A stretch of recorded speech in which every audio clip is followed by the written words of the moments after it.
The biggest news in terms of a Big 12 player or Big 12 off the field news, I'll put it that way, this week is Cam Rising is out for the year. That has now been officially announced by Kyle Whittingham.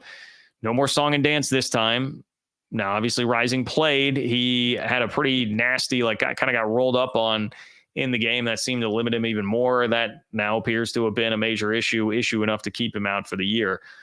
So I want to be really respectful to Rising because I feel terrible for him. But I do think this underscores a pretty uncomfortable truth for at least some Utah fans. Maybe not all, but for some Utah fans, I think this is an uncomfortable truth for Utah that has come to the forefront here. But look, for Rising, I mean, it's terrible that his last two seasons have gone like this. Last year goes through the will he, won't he play, will he, won't he, until at a certain point they're like, nah, look, we just got to cut bait. It's not going to happen. All this happened. This stems from an injury in the Rose Bowl, which should be such a high, and then they don't win the game, and then there's such a long recovery, and that's a bummer. And Rising has been a great college player who won 2 Pac-12 championships. I was actually a Utah fan, had posted highlights of the win over USC from a couple of years ago. I believe that was the Utah Caleb Williams game. And just like watching Rising play, I was like, man, he looked totally different because I just watched him go out there and try to play at Arizona State, but try is the operative word there. He just was not healthy at all and was moving so slow. And so watching like a fully healthy Cam Rising running around was fun. He's a great player.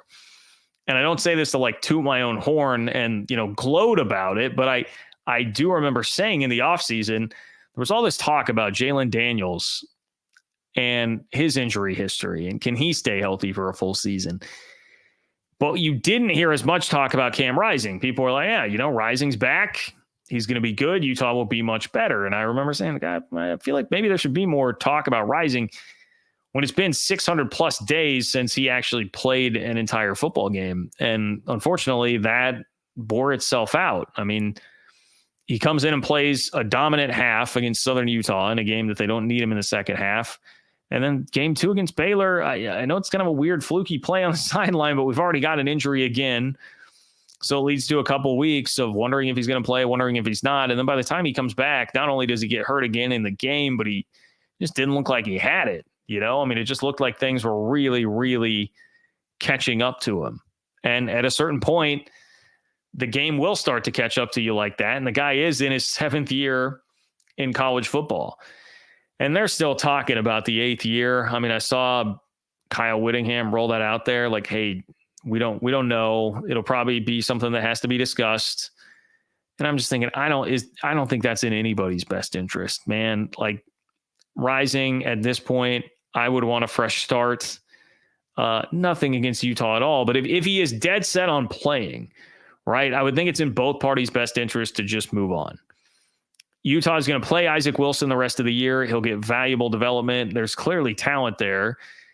You're not going to want to just blunt that by bringing Cam Rising back next year and then risk an Isaac Wilson transfer. I just don't think you could trust that if you're Utah. And if I'm Rising, I'm thinking like, I need a fresh start. Let me go somewhere else and just see if a change of scenery helps anything out there at all.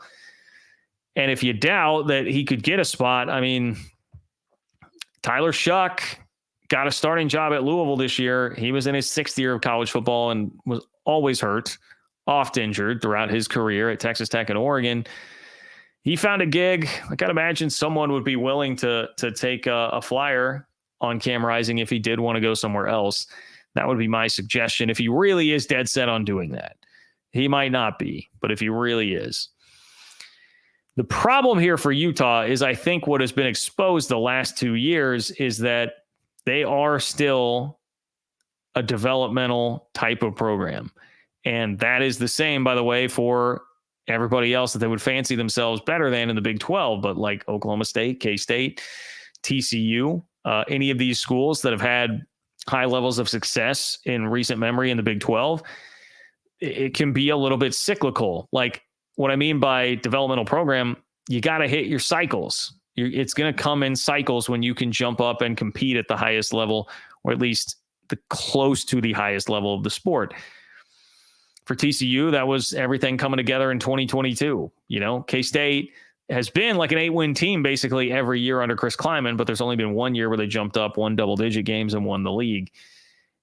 You got to hit the cycle right where everything's crescendoing for you to be able to do that. Now, can Utah be a program that hovers around 7 to 9 wins every year and then every couple of years has a chance to win 11? Yeah, absolutely. I just think that's the case also with Oklahoma State, K-State, TCU, if they can get the right coach in there. I think there are other programs that would really, really fit that bill, that can come close to winning at the highest levels of the sport, like as close as you realistically can in a non-SEC or Big Ten situation. But you're not going to be built enough to just do it year after year, especially because injuries happen. They're a part of the game of football, and Utah clearly does not have Cardale Jones lying around that they can just throw in and then go win a national championship. That's not what Utah is. And it really is striking and kind of funny, like how much it's just they fit in, much like many of these Big 12 schools do. Like it's very much a similar kind of position that they're in as a lot of these other schools in the league that some Utah fans, I will make the distinction, some have certainly like kind of thumbed their nose at upon entering this conference. So it's tough for everybody involved there. I definitely feel for Cam Rising. I wish him nothing but the best. If he is going to go play somewhere else, I'll be rooting for him. If not, if he's going to hang it up, I hope that he lives a great life and remembers a tremendous college football career. And I hope he made some decent NIL money along the way. If he comes back to Utah, I think he'd have some problems there, but I doubt that is going to happen. Alpha Cat wants to know, where does he get his Open for Business t-shirt? Oh man, maybe I can try and work on some merch.